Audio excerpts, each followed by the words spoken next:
आरंभ में हम चलेंगे श्री राहुल गांधी से ही चलते हैं। Their job and their political philosophy is to impose an order on India, and an order that benefits them and certain other people. And our job is to make India express itself and break that order. It's not complicated. I'll show you. Sandeep, can you give me an order?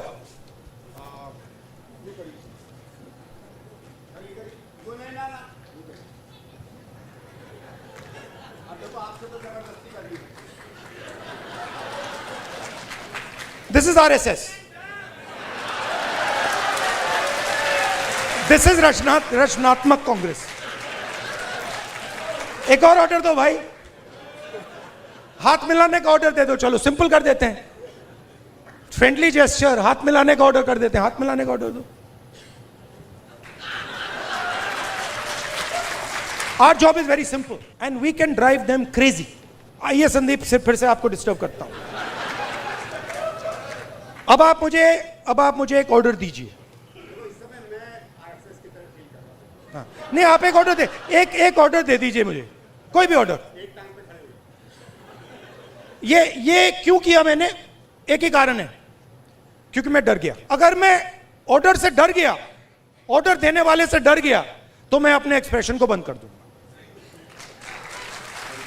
अगर नहीं डरा, क्यों? मैं बंद नहीं करूंगा. मैं अंदर अपने एक्सप्रेशन को, मतलब अंदर से गाली दूंगा कि भैया मुझे, मतलब ये अच्छा नहीं लग रहा है. But that is a expression of fear. That is cowardice. And frankly, I must tell you, a lot of people in India, and this is something that has disturbed me, a lot of people in India have been behaving like cowards. So many people, they've been behaving like cowards against this cowardly force.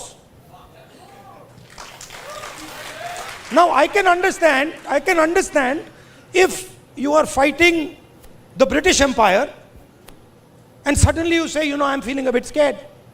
But you're fighting a bunch of jokers. How can you feel scared?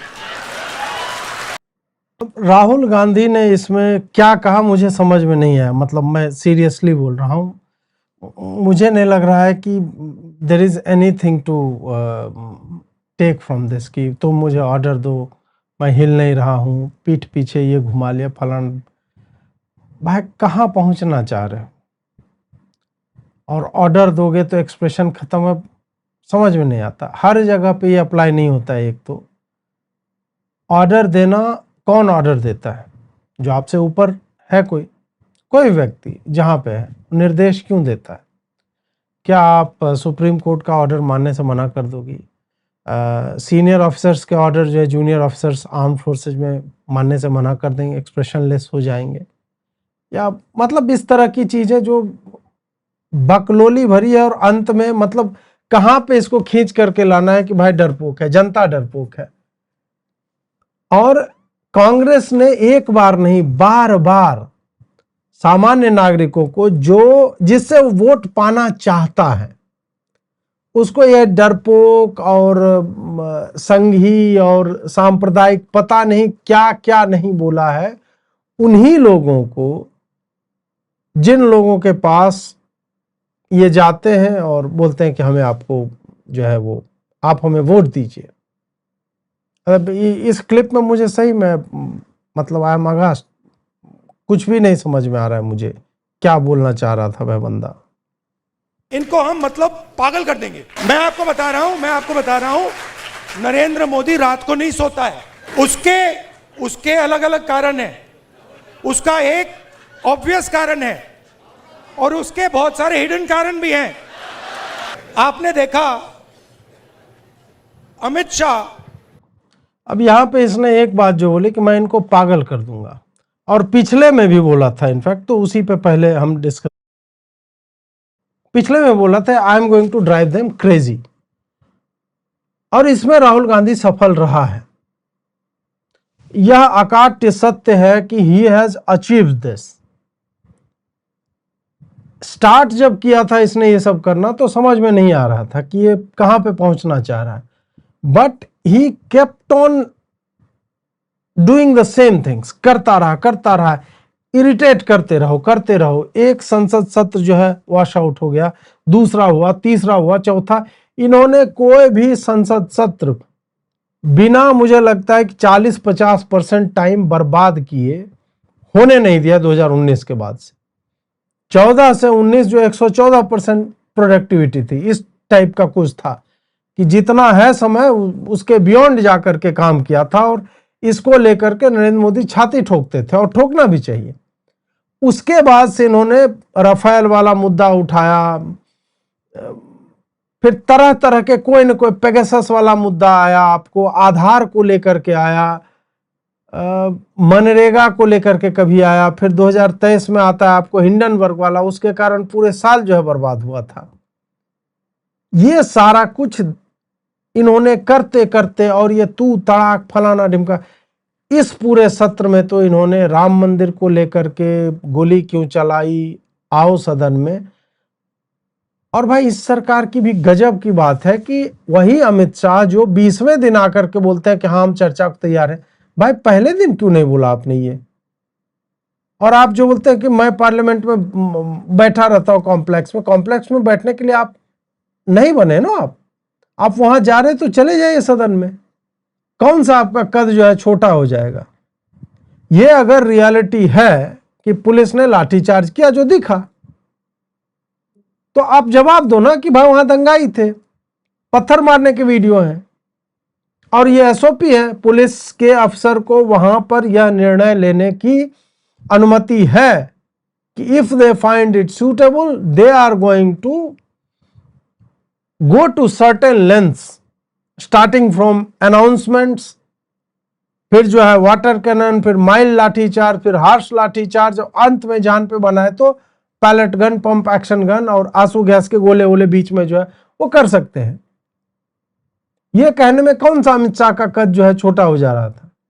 आप बोलो कि हाँ, और just learn from Jharkhand, just learn from Mamata Banerjee. ये सब क्या कहते हैं? इनके अपने द्वारा कॉल किए आंदोलनों में यदि दंगा होता है, फसाद होता है, इनके यहां यदि बाहर से कोई हिंदू मुस्लिम राइट होता है, बाहर से नहीं, जैसे मुर्शिदाबाद में क्या बोलते हैं ये तो बिहार से लाए गए थे। क्या अमित शाह या नरेंद्र मोदी या पूरी भाजपा का जो ये सूचना तंत्र है वो ये नहीं बोल सकता था? और इसके एविडेंस है। संसद में आप क्यों नहीं बोल सकते हो कि सौरभ भारद्वाज ने बोला कि भाई आम आदमी पार्टी कार्यकर्ता है, चंद्रशेखर रावण ने बोला कि हम जितने कार्यकर्ता वो लोग हम भेज देंगे, और उनके लोगों के हाथ में पत्थर थे, पीछे में बैकपैक था, उनको देखा हमने कि वो टाइल तोड़ करके मार रहे थे। Why can't you speak that? इसके लिए आपने अपने ईगो के चक्कर में देश का करोड़ों रुपया प्रतिदिन, पता नहीं कितना खर्चा होता है, 1 मिनट देख ही लिया जाए, 9 करोड़ पर डे, 2.5 लाख पर मिनट, या 1.5 करोड़ रुपया पर आवर, ये है एक्सपेंस। अब बताएं नरेंद्र मोदी जी, अमित शाह जी, ये जो पैसा हमारा गया है वो कौन हमें लौटाएगा? आपके ईगो के कारण ये वो, और इसका कोई उत्तर नहीं है। आप जहां पे राइट हो वहां पे भी आप डिफेंड नहीं कर पाते हो अपने आप को।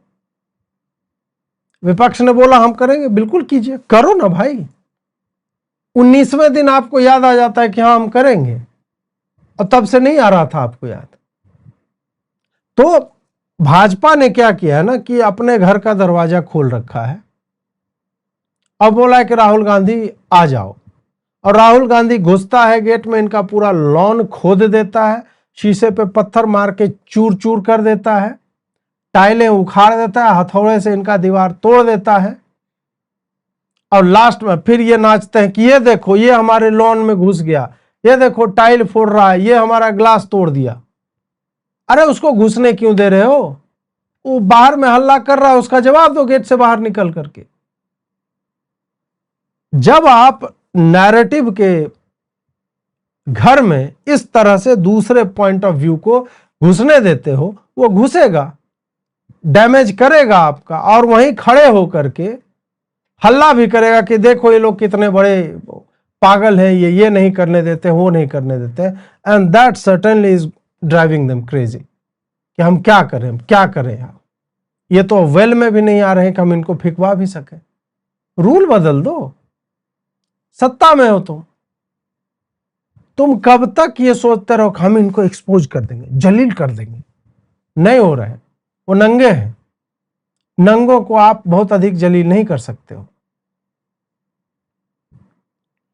इनको हम मतलब पागल कर देंगे। मैं आपको बता रहा हूं नरेंद्र मोदी रात को नहीं सोता है। उसके अलग अलग कारण है। उसका एक ऑब्वियस कारण है और उसके बहुत सारे हिडन कारण भी हैं। आपने देखा अमित शाह सो कॉल्ड, क्या कहते थे उसको पहले, चाणक्य, और क्या कहते थे, Sardar Patel, तड़ीपार। Where has he disappeared? वो भाग गया। वो 20 दिन के लिए पार्लियामेंट हाउस में नहीं घुस पाया वो। Why? Because for the first time they are feeling India's expression. और अब इनको बात समझ आ गई है कि अब ये देश अपने आप को एक्सप्रेस करने से नहीं रुकने देगा। ये चल रहा है गया। देश का तो घंटा नहीं है करे भाई, तुम्हारे पास नंबर्स नहीं है तो तुम देश को रिप्रेजेंट तो नहीं कर रहे हो, पार्टी को कर रहे हो, विपक्ष को कर रहे हो, और उसके सहारे तुम ये बोल सकते हो विच आई थिंक इज अप्रोप्रिएट, वो सही भी है। इससे पहले कि नरेंद्र मोदी को नींद नहीं आती है,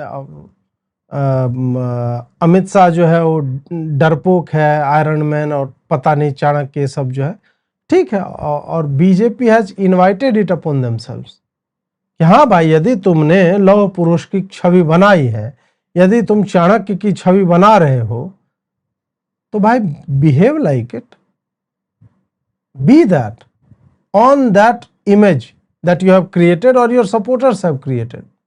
अगर आप ऑन अप नहीं करोगे you will be mocked like this. तो नरेंद्र मोदी का भी यही है भाई, वो बोलेगा कि डर गया, और आज से नहीं बोल रहा है, बहुत समय से बोल रहा है। तुम नहीं डरे हो। पहले जो है नरेंद्र मोदी कम से कम संसद में एक दिन आकर के अपना धोते थे, इस बार तो उन्होंने वो धुलाई का भी इतना प्रेडिक्टेबल हो गए हैं कि अब मोदी जी को आने की आवश्यकता नहीं, मैं ही जो है 50 पन्ना लेके A5 शीट काट करके रख लूंगा और मैं ही बोल दूंगा कि मोदी जी क्या क्या बोलने वाले हैं इस बार। वो तो हो गया प्रेडिक्टेबल बहुत ज़्यादा। प्लस आपको मोरल आपका डाउन यूजीसी कारण था, आपने स्वीकारा नहीं। उसके बाद 3 नल्ले आए, आप झुके उनके सामने।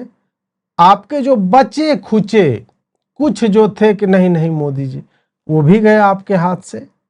और फिर बाहर में क्या हो रहा है आपके कार्यों से उसका तो छोड़िए, स्वयं में एक हीनत्व तो जो है वो आपके आया है।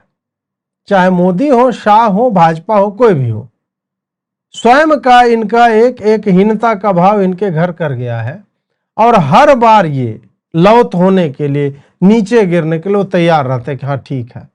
और उसका एक बहुत बड़ा उदाहरण आज जो खड़गे और नड्डा का संवाद है वो है। अल्टीमेटली अब इनको लग रहा है कि यार ये भी हमारे से चला गया, वो भी अब हम करें क्या। They are in that situation, और वो अब डबल डाउन ही करेंगे। तो जो मैं कह रहा था ना आपको कि प्राइवेट में रिजर्वेशन आएगा और 2028 के बजट सेशन में, मुझे अब लग रहा है 2027 से पहले ना आ जाए। Mayawati is pushing for it, Rahul Gandhi is pushing for it, Prakash Ambedkar इस पे लिख रहा है। क्या कहते हैं, इनका अपना जो गठबंधन का सहयोगी दल है लोक जनशक्ति पार्टी, उसके चिराग पासवान बोल रहे हैं, रामदास अठावले बोल रहे हैं, सारे लोग ये माहौल बना रहे हैं। और आपको ये हो सकता है कि मैंने जो समय सीमा ले रखी है उससे पहले ये लोग ऐसा करते हुए आपको दिख जाएंगे। It is very much a possibility that I can see. और फिर यही बोलेगा कि नींद नहीं आ रही है, चैन नहीं आ रहा है, डर गया, भाग गया, तड़ी पार। सुनो, पहले लोग फ्री में डिफेंड करते थे क्योंकि तुम्हारी नीतियां अच्छी थी, अब तूने नीतियों में हक दिया है। Nobody is interested in defending you. Have you ever seen the Prime Minister have a conversation like this? Have you ever wondered, आपने कभी सोचा है कि प्रधानमंत्री प्रेस कॉन्फ्रेंस क्यों नहीं करते हैं? नहीं, प्रेस कॉन्फ्रेंस का चलो उस पर मैं बोल चुका हूँ। अब ये लोग खुद ही बात करें क्यों नहीं करते और नहीं करते, वो तो अलग ही है। बट इससे पहले बोल रहे हैं कि have you seen prime minister having conversation like that? हाँ, 50 बार किया है। पीएम से ज्यादा तुमने सत्र होल्ड नहीं किए होंगे।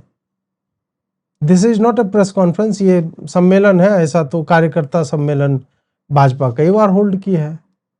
और ये कंफ्यूजन होना कि भाई मैं एक प्राइवेट स्पेस में जहां मेरे ही कार्यकर्ता सामने बैठे हैं, I have never seen any BJP programme जो लाइव टेलीकास्ट या वेबकास्ट हो रहा हो, उसमें कोई इस तरह से राहुल गांधी को, सोनिया गांधी को या खड़गे को कुछ कह रहा हो। नहीं, उनका होता है कि हम क्या कर रहे हैं, हमारी पार्टी कहाँ जा रही, कहाँ हम जीते, फलान। अब ये बेचारे जीतते नहीं हैं तो उस पर क्या बोलेंगे? तो इनके पास यही बचता है कि प्रेस कॉन्फ्रेंस काहे नहीं कर रहे हैं। ये मेरे लिए नहीं सुनिए, ये मेरे लिए पहले बड़ी सरप्राइजिंग चीज थी। मैं सोचता था कि इसके पीछे कोई मार्केटिंग की स्ट्रेटेजी है, कुछ है। फिर मैं भैया उनके साथ कमरे में बैठ गया 5 मिनट और बात समझ आ गई, भाई ये तो जा ही नहीं सकता मीडिया के सामने, ये तो वहीं का वहीं 5 मिनट में खत्म हो जाएगा। रियलिटी है, मैं आपको रियलिटी बता रहा हूं। तो रचनात्मक कांग्रेस का मतलब क्या है? आपको एक्सप्रेस करना है। रचनात्मक भाई, तू बोल नहीं पा रहा है ठीक से, और तुम जो अभी नेताओं में जो सबसे अच्छा ऑरेटर है उसको तुम मॉक कर रहे हो कि बोल 5 मिनट में मैं समझ गया। भाई घंटा नहीं समझे तुम जो बोलते हो उसमें कोई तारतम्यता नहीं होती है, और तुम एक ही बात जो है 4-4 साल तक बोलते रहते हो, उसका एक्चुअल में कोई रिजल्ट होता नहीं है। तो फिर ये रचनात्मक जो है, ये एक्सप्रेशन, अभी कीवर्ड इनका वही है, एक्सप्रेशन, और उसी पे ये उलझा हुआ है। आपने एलजीबीटी की बात की, आपने आदिवासियों की बात की। एक्सप्रेशन को दबाना नहीं है, कोई भी हो। और मैं आपको बात को और भी आगे ले जाता हूं। जिस दिन आरएसएस के एक्सप्रेशन को देश से खत्म करने की बात शुरू हुई, उस दिन मैं उनकी रक्षा करूंगा। तो ये आरएसएस की भी रक्षा करेंगे। आरएसएस के एक्सप्रेशन को खत्म करने की बात हुई। भाई राहुल गांधी, सबसे अधिक यदि freedom of speech and expression पे हमला यदि किसी पार्टी ने किया तो तुम्हारी पार्टी है। और मैं इमरजेंसी के समय की तो बात ही नहीं कर रहा हूं, मैं तो कर्नाटक पुलिस जो कर रही है, जहां तुम्हारी एक जगह पे सत्ता हो जाती है वहां से तुम हाउंड करते हो लोगों को। तुम्हारे जो सहयोगी दल के लोग हैं वो करते हैं। सबसे अधिक एक्सप्रेशन पे हमला तुम लोग करते हो। तो ये पता नहीं किस मुंह से ये बोल रहा है कि ओ कल यदि आरएसएस के भी एक्सप्रेशन पे हमला होगा तो मैं उन्हें डिफेंड करूंगा। वाह! अब देखिए मतलब किस तरह का ये व्यक्ति है, वो अभी दिखेगा।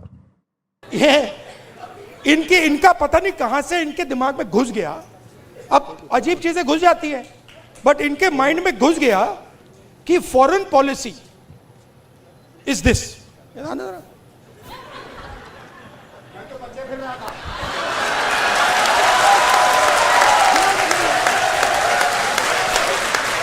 अब पता नहीं किसने डाला, कहां से घुसा कि भाई फॉरेन पॉलिसी का मतलब imagine the ignorance foreign policy. एक चीज पूछ सकता हूं? हाँ, मेलनी समझ के तो नहीं पकड़ा था?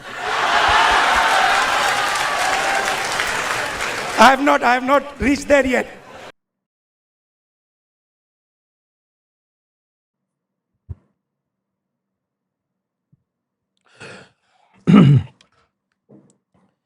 अब देखिए भैया,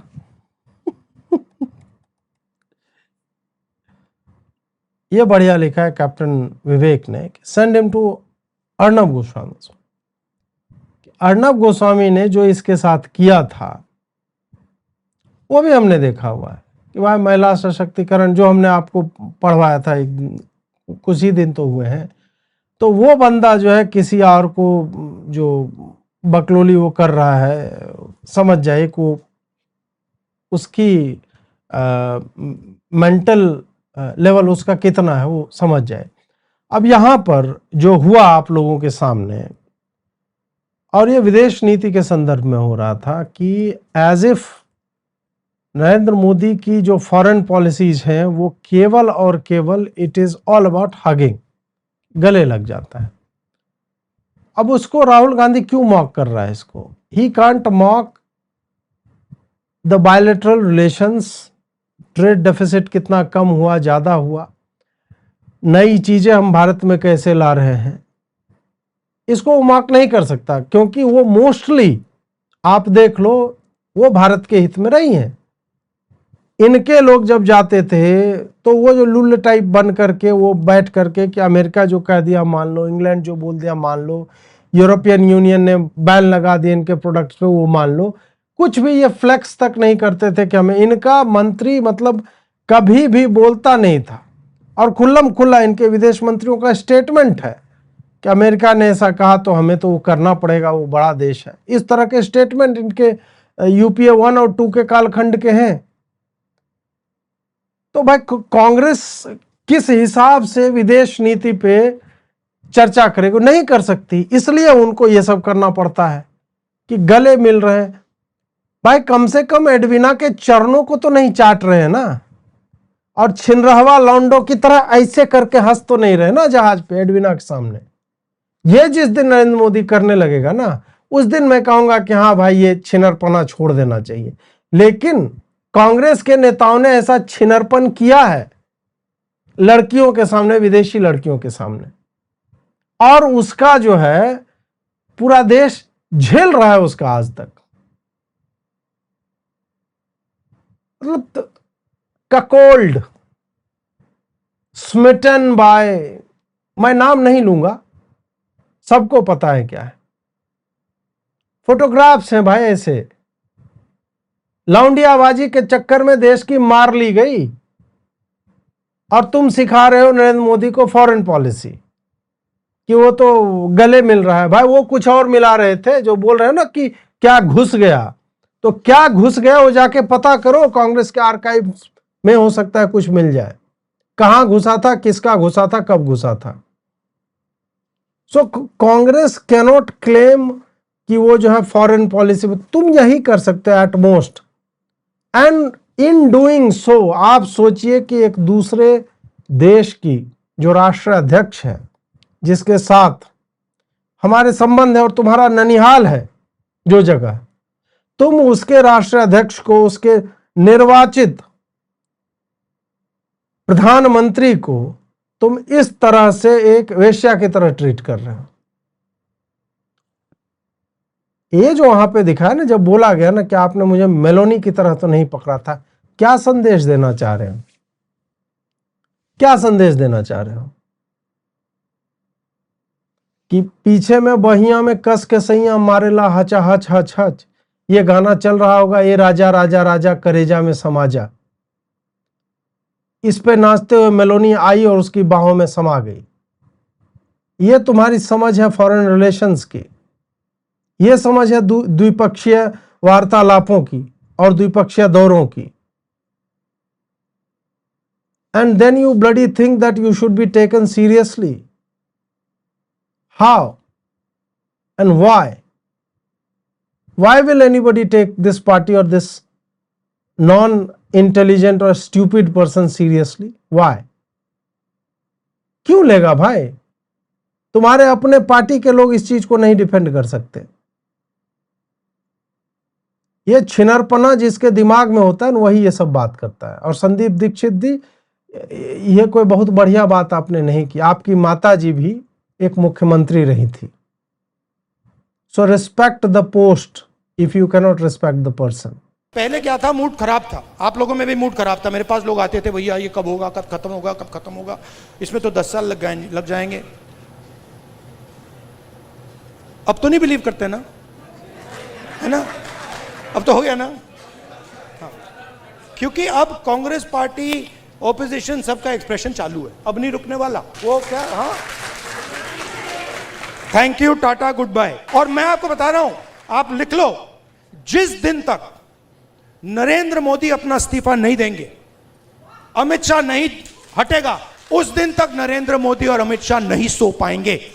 उनको हम जगा के रखेंगे, पूरी रात जगा के रखेंगे, जब तक वो कोलैप्स करके कहें कि भैया ये हमारी बस की नहीं है, माफ करो, छोड़ दो हमें।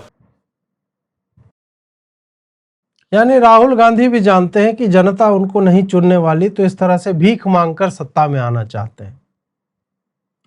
और इसका मतलब ये जो इन्होंने एक्सप्रेशन दिया है, इसका कोई दूसरा मतलब तरीका नहीं है इसको समझने का। He knows that people are never going to vote for them. तो हम क्या करेंगे, हम सड़कों से इसी तरह से हम इस्तीफा दिलवाएंगे। और भाई तुमने तो घंटा नहीं दिलवाया इस्तीफा। इस्तीफा तो हमारे जैसे लोगों ने जब मांगा था तब से प्रेशर बन रहा था, and somebody else took the credit. और उसमें भी तुम्हें तो क्रेडिट नहीं जाएगा, उससे ज्यादा उन 3 नल्लों अनपढ़ों को जाएगा, जाहिलों को क्रेडिट, जिन्होंने सोचा कि भाई इस तरह से, और जिसकी भी मदद ली और प्रेशर बना करके उसको निकलवाया कैबिनेट से।